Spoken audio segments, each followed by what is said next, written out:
What's going on, guys? Welcome back to WWE Network and Chill, where I, Graham G.S. Matthews, break down all the original content I watch on the WWE Network and on Peacock. And today we're talking Season 2, Episode 2 of WWE Ruthless Aggression on Innovations. That's what today's episode is all about. Talking about the innovations from the Ruthless Aggression era, including Elimination Chamber, Money in the Bank, Raw Roulette, some not-so-great innovations that they came up with that didn't exactly stick. We'll get into all of that momentarily. Thanks for bearing with me through all these reviews, and there's a lot of them coming up between Ruthless Aggression, Broken Skull Sessions, and other stuff. I'm a bit behind on catching up on the show, among other stuff. So again, just bear with me. All the reviews will be up momentarily. I'm trying to do one Ruthless Aggression review a day. Definitely today, obviously. Tomorrow, Saturday, and probably Monday will be the last one, and then Broken Skull Sessions maybe next Wednesday. I know it's going to be very much delayed by the time, the episode would have been released, which is on Thanksgiving, but I just haven't had a chance to watch it yet. So just keep an eye out. All the Network and Chill, Ruthless Aggression reviews, Broken Skull Session reviews will be out within the next week or so, I would say. But as far as this episode goes, another good episode, kind of the random one of the bunch. Like next week focuses on the women's division during the Ruthless Aggression period, which is cool. We got another one on DX, one on, I forget what the last one was on. So this one was kind of like the extra, and they focused on a few different stories. Bite This was another one I forgot to mention. But yeah, focusing on the innovations from that period in WWE's history. They talked about the Attitude Era being geared towards an edgier audience, and it was during said period that they introduced a lot of new match concepts, including two that we still have today as pay-per-views, including Hell in a Cell and TLC. That was when the Ruthless Aggression era kind of began in 2002. They had to come up with new ways to tell stories and present the product, as said by Eric Bischoff here on this episode. And they pull a lot of clips from old interviews. I feel like they didn't get a lot of new interviews. Like the ones with Lita and obviously Matt Hardy, that interview was from like fucking a decade ago. They have a lot of old footage from old interviews. Bischoff probably from a couple of years ago. Regal probably from a couple of years ago. Not a lot of new stuff. I think Edge might have been a new clip with him talking about Money in the Bank. But the rest of this, and RVD too, but the rest of this was kind of like old archive footage. But we hear a lot from Brian Gewirtz, who was obviously the lead writer for Raw during that period. We hear him talk about Raw Roulette, which started up, I think, in October of 2002, and he thought it was an awesome concept. Eric Bischoff took his innovation from WCW, applied it to WWE, and they did a lot of interesting, like Raw Roulette, which we now get with the spin the wheel gimmick on NXT every Halloween Havoc, and they applied it to match concepts, including a dress like dress like a Vegas girl match or whatever that Goldust and Regal did on Raw. Regal nailed dressing up as a schoolgirl, not a schoolgirl, it was a Vegas girl, or whatever he was. It was great, and Regal called it one of his favorite moments in his career because it was just so weird and crazy and random and whatever. It was actually on that show we got a random TLC Fatal 4-Way Tag Team match with Kane winning for his team, although he was on his own. I think it was like Jericho and Christian as a team, the Dudleys maybe. I forgot who else was in it, but it was like a random match, and Adam Cole fucking loved it. And they had the former NXT superstar, name tag next to Adam Cole's name. But yeah, Kane liked doing different things. That was different for him. Lita got to have a cage match with Victoria on that show, and we'll hear more from Lita next week as far as the Trish Stratus main event on Raw goes. It was the very next month that Bischoff actually introduced the Elimination Chamber match at Survivor Series 02. One of my favorite chamber matches of all time, if not my number one favorite. Just a great match and a great show, obviously. Brian Gewirtz said the inspiration from Elimination Chamber kind of came obviously from Hell in a Cell, a similar structure. But they did it because he felt, at least in his eyes, they had overdone the Hell in a Cell concept by that point in time, which would make sense because by 02 they had done quite a few of the Elimination or Hell in a Cell matches. They did one in 97, that was the very first. They did two in 98, one on Raw and one at the Hell in a Cell or the King of the Ring pay-per-view. They may have done actually two on Raw that year, definitely one on pay-per-view. They had the one at WrestleMania in 99, the Armageddon one in 2000, the Triple H and Cactus Jack one in No Way Out 2000, so they had done quite a few of them during that period. Another one in early 02 with Triple H and Jericho. So Elimination Chamber was a different take on it. And they had vignettes leading up to the event showing how dangerous it was and the dynamics of it and the numbers leading up to it and whatever.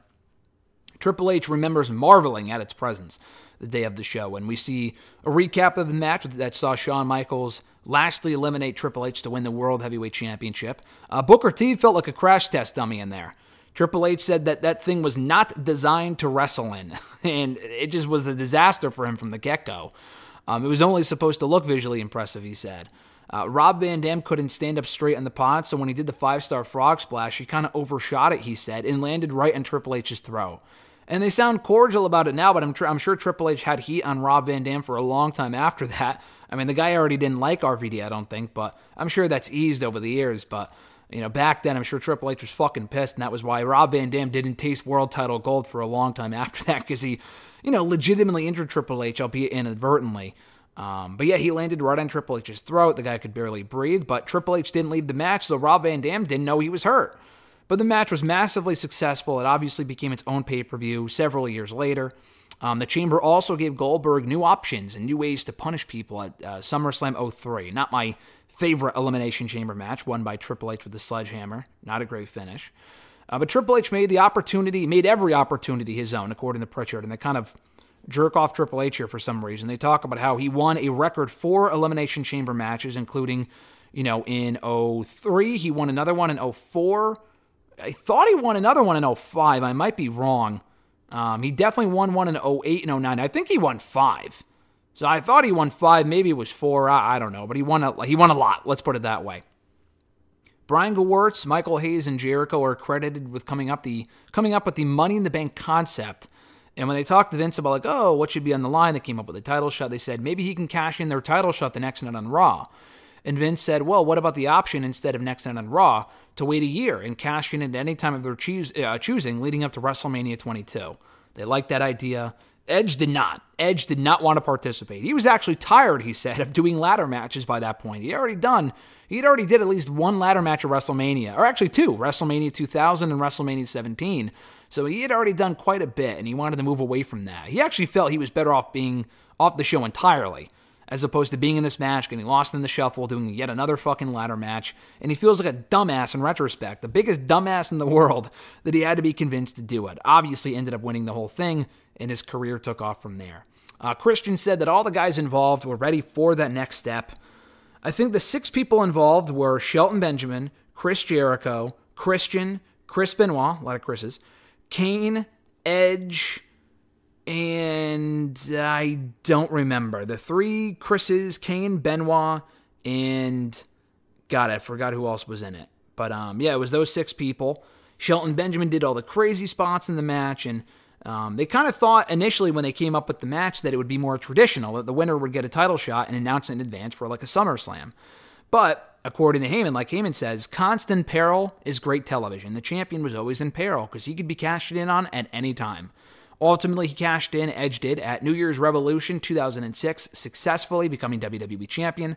For Edge, that title win didn't really sink in until he cashed in the briefcase and handed it to Vince himself. And it was a very cool moment. It is a very cool moment for him to look back on. So that match also continued to evolve in the years that followed, got his own, pay-per-view years later.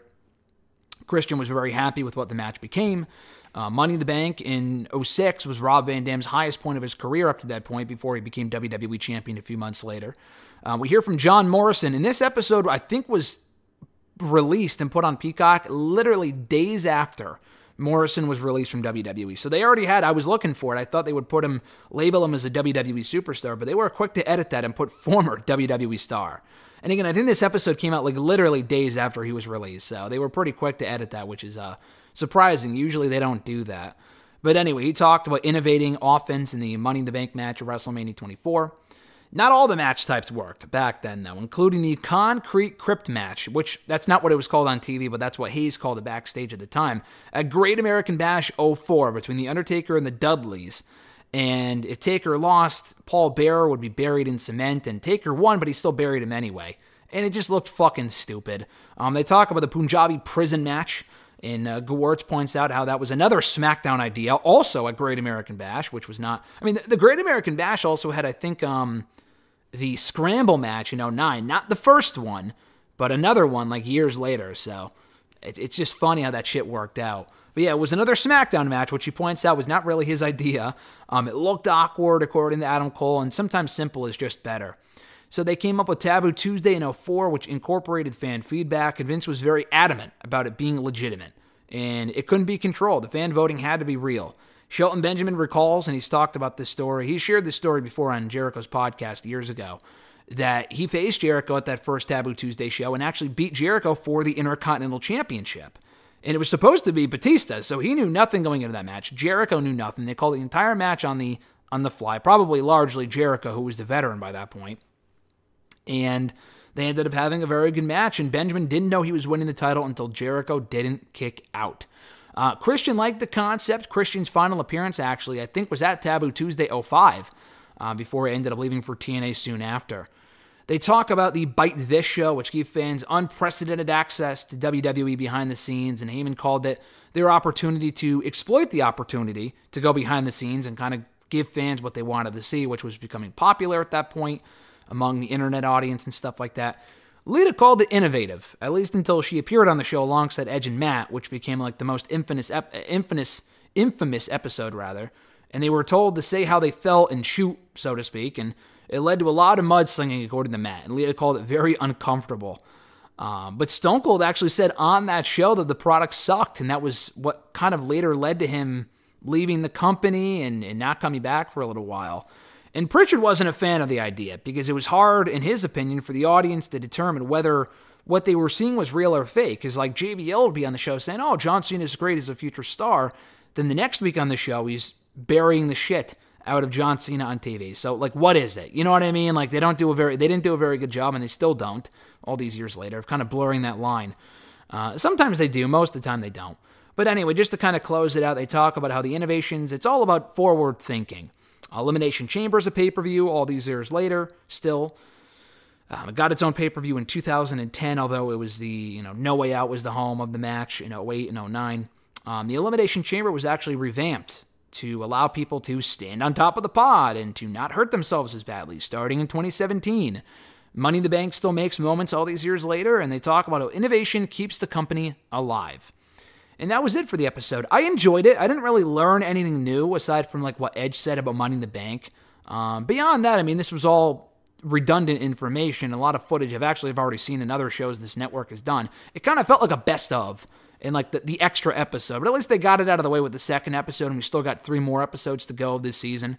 And they're all currently available on Peacock. I just haven't had a chance to watch them all yet, but more reviews will be available in the next week to come, so keep an eye out for that. But thank you guys for checking out my review of the show. I appreciate it. Be sure to like the video, drop a comment, share the video, and subscribe to the channel for more daily content by including hitting the bell button, that is. Easy for me to say. And to be notified every time a new video goes up, so be sure to do that as well. Have an awesome rest of your week/weekend, guys. I'm Graham G. Matthews, and I'll catch your ass down the road.